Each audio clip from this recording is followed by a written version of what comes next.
ओम नमः शिवाय। जय भोलेनाथ। आप सभी को सावन सोमवार की हार्दिक शुभकामनाएं। भोलेनाथ और माता पार्वती की कृपा आप सभी पर सदैव बनी रहे। आज सावन सोमवार का तीसरा सोमवार है। इस माह में भोलेनाथ और माता पार्वती की पूजा करने से दोनों का आशीर्वाद मिलता है।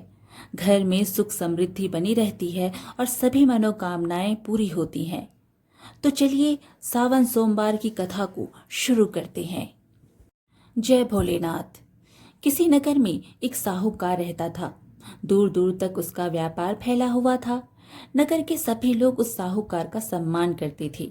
इतना सब कुछ संपन्न होने के बाद भी वह साहूकार बहुत दुखी था, क्योंकि उसका कोई पुत्र नहीं था, जिस कारण अपने मृत्यु के पश्चात व्यापार के उत्तराधिकारी की चिंता उसे हमेशा सताती रहती थी। पुत्र प्राप्ति की इच्छा से साहूकार प्रत्येक सोमवार भगवान शिव की व्रत पूजा किया करता था और शाम के समय शिव मंदिर में जाकर शिव जी के सामने घी का दीपक जलाया करता था। उसकी भक्ति देखकर मां पार्वती प्रसन्न हो गईं और भगवान शिव से उस साहूकार की मनोकामना पूर्ण करने का निवेदन किया। भगवान शिव बोले, इस संसार में सबको उसके कर्म के अनुसार फल की प्राप्ति होती है। जो प्राणी जैसा कर्म करते हैं उन्हें वैसा ही फल प्राप्त होता है। शिव जी द्वारा समझाने के बावजूद मां पार्वती नहीं मानी और उस साहूकार की मनोकामना पूर्ति हेतु वे शिव जी से बार बार अनुरोध करती रहीं। अंततः माता के आग्रह को देखकर भगवान भोलेनाथ को उस साहूकार को पुत्र प्राप्ति का वरदान देना पड़ा। वरदान देने के पश्चात भोलेनाथ मां पार्वती से बोले, आपके आग्रह पर मैंने पुत्र प्राप्ति का वरदान तो दे दिया, परंतु इसका यह पुत्र 16 वर्ष से अधिक समय तक जीवित नहीं रहेगा। उसी रात भगवान शिव उस साहूकार के स्वप्न में आए और उसे पुत्र प्राप्ति का वरदान दिया और उसके पुत्र के 16 वर्ष तक जीवित रहने की भी बात बताई। भगवान के वरदान से व्यापारी को खुशी तो हुई, लेकिन पुत्र की अल्पायु की चिंता ने उस खुशी को नष्ट कर दिया। साहूकार पहले की तरह सोमवार के दिन भगवान शिव का विधिवत व्रत करता रहा। कुछ महीनों के बाद उसके घर एक अति सुंदर बालक ने जन्म लिया और घर में खुशियां ही खुशियां भर गईं। बहुत धूमधाम से पुत्र जन्म का समारोह मनाया गया, परंतु साहूकार को पुत्र जन्म की अधिक खुशी नहीं हुई, क्योंकि उसे पुत्र की अल्पायु के रहस्य का पता था। जब पुत्र 12 वर्ष का हुआ तो साहूकार ने उसे उसके मामा के साथ पढ़ने के लिए काशी भेज दिया। लड़का अपने मामा के साथ शिक्षा प्राप्ति के हेतु चल दिया। रास्ते में जहाँ भी मामा भांजे विश्राम हेतु रुकते, वहीं यज्ञ करते और ब्राह्मणों को भोजन कराते। लंबी यात्रा के बाद मामा भांजे एक नगर में पहुंचे। उस दिन नगर के राजा की कन्या का विवाह था, जिस कारण पूरे नगर को सजाया गया था। निश्चित समय पर बारात आ गई, लेकिन वर का पिता अपने बेटे के एक आंख से काने होने के कारण बहुत चिंतित था। उसे भय था कि इस बात का पता चलने पर कहीं राजा विवाह से इनकार न कर दे, इससे उसकी बदनामी भी होगी। जब वर के पिता ने साहूकार के पुत्र को देखा तो उसके मस्तिष्क में एक विचार आया। उसने सोचा, क्यों ना इस लड़के को दूल्हा बनाकर राजकुमारी से विवाह करा दूं। विवाह के बाद इसको धन देकर विदा कर दूंगा और राजकुमारी को अपने नगर ले जाऊंगा। वर के पिता ने लड़के के मामा से इस संबंध में बात की। मामा ने धन मिलने के लालच में वर के पिता की बात स्वीकार कर ली। लड़के को दूल्हे का वस्त्र पहनाकर राजकुमारी से विवाह कर दिया गया। राजा ने बहुत सारा धन देकर राजकुमारी को विदा किया। शादी के बाद लड़का जब राजकुमारी के साथ लौट रहा था तो वह सच नहीं छिपा सका और उसने राजकुमारी के ओढ़नी में लिख दिया, राजकुमारी, तुम्हारा विवाह मेरे साथ हुआ था। मैं तो काशी पढ़ने के लिए जा रहा हूँ और अब तुम्हें जिस नवयुवक की पत्नी बनना पड़ेगा वह काना है। जब राजकुमारी ने अपनी ओढ़नी पर लिखा हुआ पढ़ा तो उससे काने लड़के के साथ जाने से इनकार कर दिया।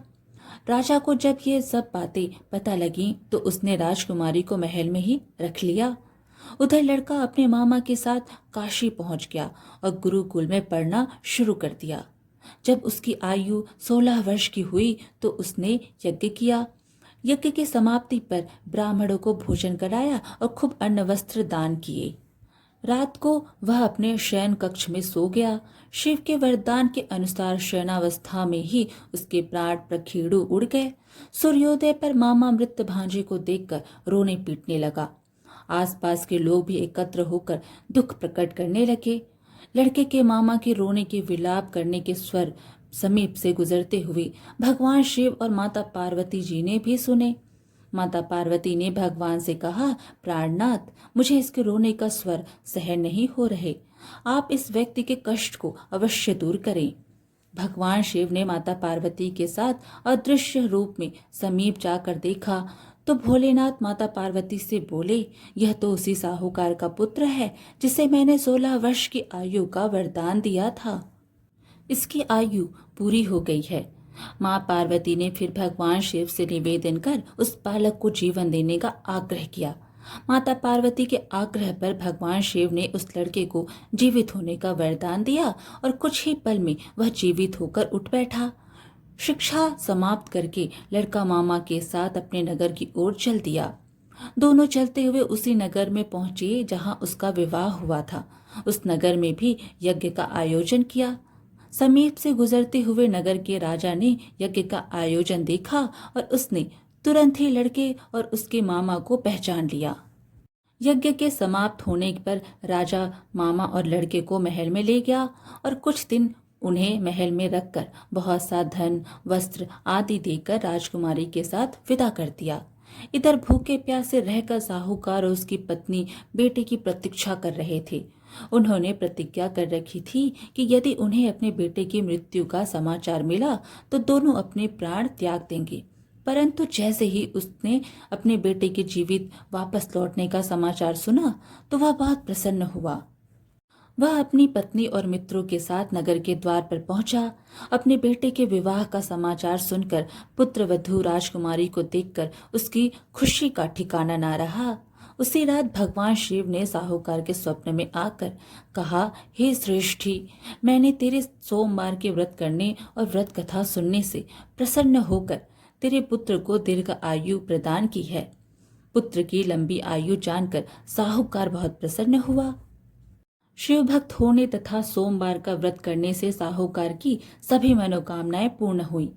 इसी प्रकार जो भक्त सोमवार का विधिवत व्रत करते हैं और व्रत कथा सुनते हैं, उनकी सभी इच्छाएं पूरी होती हैं। इस प्रकार आज की कथा यहीं पर समाप्त हुई। फिर मिलेंगे एक और धार्मिक कथा के साथ।